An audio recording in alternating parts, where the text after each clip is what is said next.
Assalamualaikum warahmatullahi wabarakatuh. Selamat pagi, bagaimana kabar kalian? Semoga kabar kalian dalam keadaan sehat walafiat. Pada hari ini kita akan membahas di bab baru, yakni bab 2 yang berjudul Ketentuan Undang-Undang Dasar Negara Republik Indonesia tahun 1945 dalam kehidupan berbangsa dan bernegara. Dan hari ini adalah pertemuan kelima. Dan yang kita bahas pada pagi hari ini yakni wilayah negara kesatuan Republik Indonesia dan memetakan wilayah negara kesatuan Republik Indonesia yang meliputi zona laut teritorial, zona landas kontinen, zona ekonomi eksklusif. Di sini kita akan membahas apa saja, yakni tentang wilayah negara kesatuan Republik Indonesia. Kita langsung saja mulai. Yang pertama, memetakan wilayah negara kesatuan Republik Indonesia. Bisa kalian amati gambar di layar HP Anda, yakni peta negara Indonesia. Setelah kalian melihat, kalian bisa menyimpulkan bahwa negara Indonesia adalah negara kepulauan.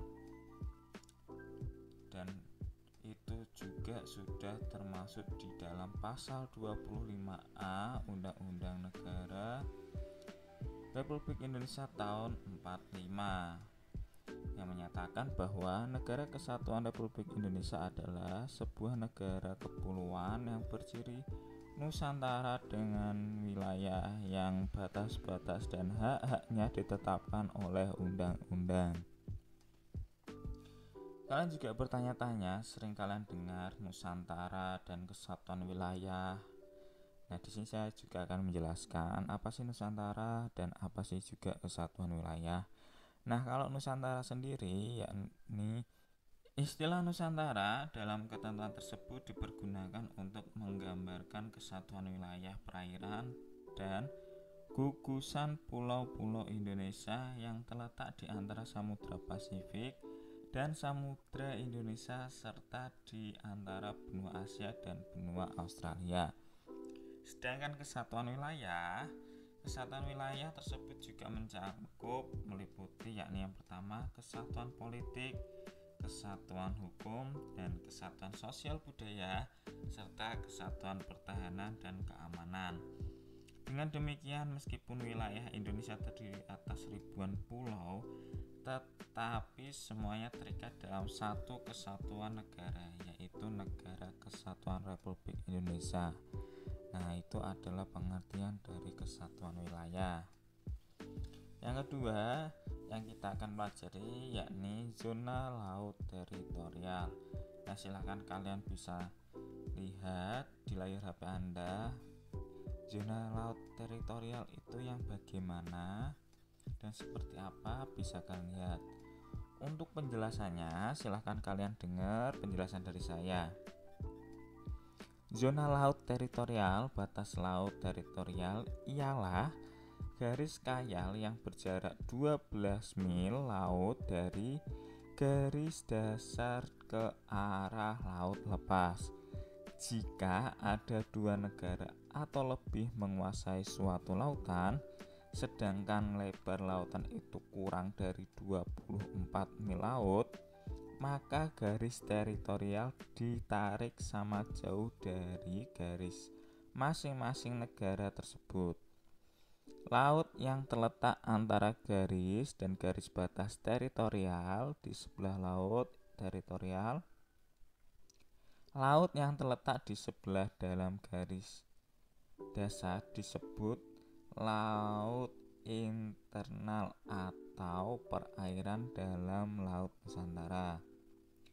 Garis dasar adalah garis kayal yang menghubungkan titik-titik dari ujung-ujung pulau terluar sehingga negara mempunyai hak kedaulatan sepenuhnya sampai batas laut teritorial, tetapi mempunyai kewajiban menyediakan alur pelayaran lintas damai baik di atas maupun di bawah permukaan laut. Nah, tadi pengertian dari zona laut teritorial dan beserta penjelasannya. Dan kita lanjut yakni zona landas kontinen. Nah, kalian lihat terlebih dahulu mana yang namanya landas kontinen. Nah, sambil kalian lihat, kalian bisa mendengarkan penjelasan dari saya. Zona landas kontinen atau landas kontinen ialah dasar laut yang secara geologis maupun morfologi merupakan lanjutan dari sebuah kontinen atau benua. Kedalaman lautnya kurang dari 150 meter. Indonesia terletak pada dua buah landas kontinen, yaitu landas kontinen Asia dan landas kontinen Australia. Adapun batas landas kontinen tersebut diukur dari garis dasar, yaitu paling jauh 200 mil laut. Jika ada dua negara atau lebih menguasai lautan di atas landasan kontinen, maka batas di negara tersebut ditarik sama jauh dari garis dasar masing-masing negara. Di dalam garis batas landas kontinen, Indonesia mempunyai kewenangan untuk memanfaatkan sumber daya alam yang ada di dalamnya, dengan kewajiban untuk menyediakan alur pelayaran lintas damai. Pengumuman tentang batas landas kontinen ini dikeluarkan oleh pemerintah Indonesia pada tanggal 17 Februari 1969. Kita lanjut berikutnya, yakni zona ekonomi eksklusif. Bisa kalian lihat juga apa yang dinamakan dengan zona ekonomi eksklusif. Bisa kalian lihat di gambar layar HP Anda. Berikut penjelasan dari saya tentang ZEE atau zona ekonomi eksklusif.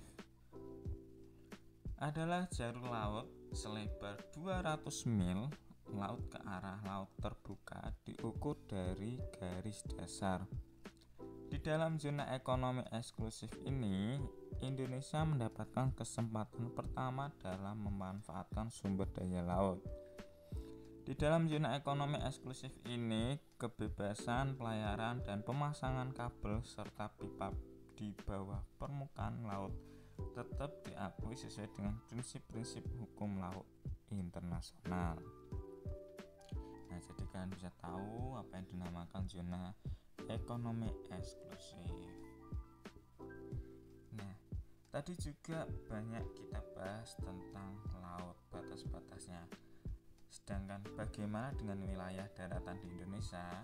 Wilayah daratan Indonesia juga memiliki kedudukan dan peranan yang sangat penting bagi tegaknya kedaulatan Republik Indonesia. Wilayah daratan merupakan tempat pemukiman atau kediaman warga negara atau penduduk Indonesia. Di atas wilayah daratan ini tempat berlangsungnya pemerintahan Republik Indonesia, baik pemerintahan pusat maupun daerah. Potensi wilayah daratan Indonesia tidak kalah besarnya dengan wilayah laut. Di wilayah daratan Indonesia mengalir ratusan sungai, hamparan ribuan hektar area hutan, persawahan, dan perkebunan. Selain itu, di atas daratan Indonesia banyak berdiri kokoh gedung-gedung lembaga pemerintahan, pusat perbelanjaan, pemukiman penduduk. Di bawah daratan Indonesia juga terkandung kekayaan alam yang melimpah berupa bahan tambang seperti emas, batu bara, perak, dan sebagainya. Hal-hal yang disebutkan tadi merupakan anugerah Tuhan Yang Maha Kuasa untuk kemajuan negara kita tercinta yang harus selalu kita syukuri. Cukup sekian penjelasan dari saya untuk kesempatan kali ini. Kalau kalian ada pertanyaan, silahkan kalian tanyakan kepada guru kalian dengan menggunakan platform yang sudah disediakan oleh guru Anda. Cukup sekian pembelajaran hari ini, semoga bermanfaat dan menjadikan berkah di kemudian hari. Wassalamualaikum warahmatullahi wabarakatuh.